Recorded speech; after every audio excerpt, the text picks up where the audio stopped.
حضرت تاج الدین ذاکر مصری رحمۃ اللہ علیہ مصر کے مشہور بزرگ ولی اللہ گزرے ہیں۔ ان کے ایک شاگرد محی الدین اپنی ایک کتاب میں تحریر فرماتے ہیں کہ ایک شخص ایک بزرگ کی خدمت میں حاضر ہوا۔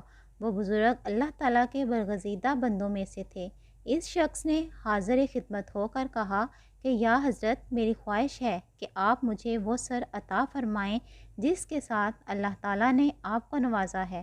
بزرگ نے اس کی طرف دیکھا اور کہا کہ اس کی تجھ میں طاقت نہیں ہے۔ کہنے لگا، میں اس کی طاقت تو اہلیت رکھتا ہوں۔ بزرگ نے اس کی یہ بات سنی تو اس کا ایسا امتحان لیا کہ اس کے سارے کس بل نکل گئے۔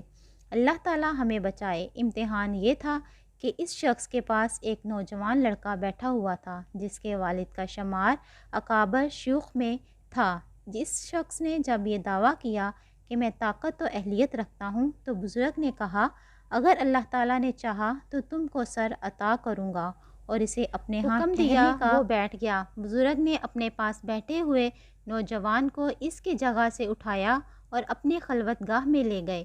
نوجوان کو حکم دیا کہ کسی ایسی جگہ پر چھپ جائے کہ جہاں سے کسی کو دکھائی نہ دے سکے۔ پھر اس کمرے میں ایک مینڈھا لا کر ذبح کر دیا اور اس کا خون اپنے کپڑوں پر لگا لیا۔ اسی حالت میں خون آلود چھری ہاتھوں میں پکڑے ہوئے واپس آئے۔ اس شخص نے بزرگ کی طرف دیکھا کہ خون آلود چھری ہاتھ میں پکڑی ہوئی ہے اور کپڑوں پر خون بھی لگا ہوا ہے۔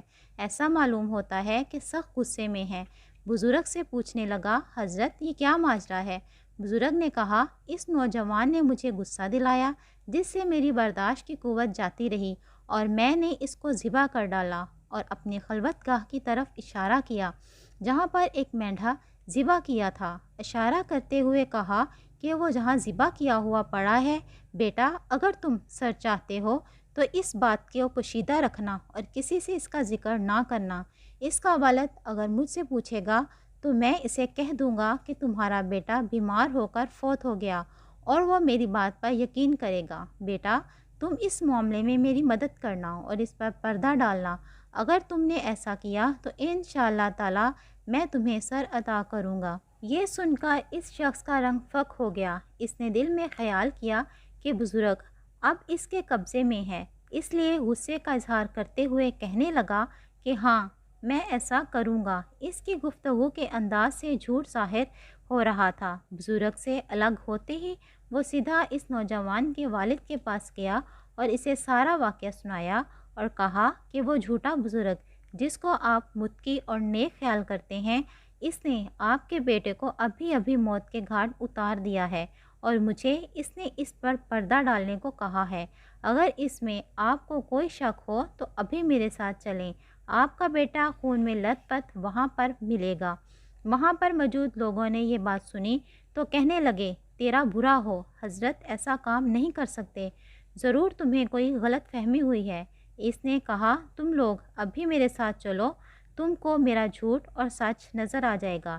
یہ بات لوگوں میں پھیل گئی اور لوگ بھاگتے ہوئے بزرگ کے آستانے کی طرف گئے، اور وہ شخص ان سب کے آگے آگے تھا، حتیٰ کہ وہ آ کر بزرگ کے دروازے پر کھڑے ہو گئے۔ انہوں نے دروازے پر دستک دی تو بزرگ باہر نکلے اور پوچھا کہ کیا بات ہے؟ لوگوں نے اس شخص کی طرف اشارہ کرتے ہوئے کہا کہ یہ جو کچھ کہہ رہا ہے آپ نہیں سن رہے؟ بزرگ نے اس شخص سے کہا کہ کیا بات ہوئی ہے؟ وہ شخص بولا، وہی بات ہوئی ہے جس پر پردہ ڈالنے کے لیے آپ مجھے کہہ رہے تھے اور جس کا لالچ مجھے دے رہے تھے۔ بزرگ نے کہا کہ تمہارے اور میرے مابین تو کوئی بات نہیں ہوئی، اور میں نے تو تم سے کوئی بات ہی نہیں کی۔ وہ شخص بڑی ڈھٹائی سے بولا، تم جھوٹ بولنے سے بچ نہیں سکتے، تم نے لوگوں کا بیٹا قتل کر دیا، اب ہم تمہیں بھی قتل کر دیں گے۔ اے مکار، تو لوگوں کو اپنی عبادت اور خلوت کے ساتھ دھوکہ دیتا ہے۔ بزرگ نے کہا کہ آپ اس سے پوچھیں کہ اس کو کیسے معلوم ہوا کہ میں نے لڑکے کو قتل کیا ہے۔ وہ شخص بولا، جب آپ کمرے سے باہر نکلے تھے تو کیا آپ کے ہاتھوں اور کپڑوں پر خون نہیں لگا ہوا تھا؟ بزرگوں نے کہا، لیکن میں نے تو مینڈھا ذبح کیا تھا۔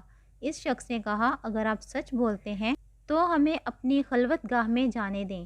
پھر جب وہ اندر داخل ہوئے تو وہاں پر ایک مینڈھا ذبح کیا ہوا دیکھا۔ وہ شخص کہنے لگا کہ آپ نے مقتول کو کہیں چھپا دیا ہے اور اس کی جگہ پر مینڈھا رکھ دیا ہے تاکہ اس کے قصاص میں آپ کو قتل نہ کر دیا جائے۔ بزرگ نے کہا، اگر نوجوان زندہ سلامت نکل آئے تو پھر تم اقرار کرو گے کہ تم ان جھوٹوں میں سے ہو جن کو نجات حاصل نہ ہوگی؟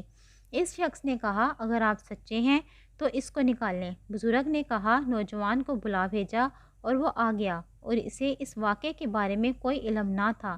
اب جب لوگوں نے نوجوان کو زندہ سلامت دیکھا تو بزرگ کے سامنے انکساری کا اظہار کرنے لگے اور اس جھوٹے شخص کو برا بھلا کہنے لگے۔ اس وقت بزرگ نے اس شخص سے کہا، اے جھوٹے، کیا تم اس بات کے دعوے دار نہ تھے کہ تم سر کو حاصل کرنے کی اہلیت رکھتے ہو؟ جاؤ، جو سر تم جیسے لوگوں کے لائق ہے وہ ہم نے تمہیں دے دیا۔ کہتے ہیں کہ اس دن سے اس شخص کی جو حالت ہوئی وہ بڑی عبرتناک تھی اور اس کے لیے ایک عذاب سے کم نہ تھی۔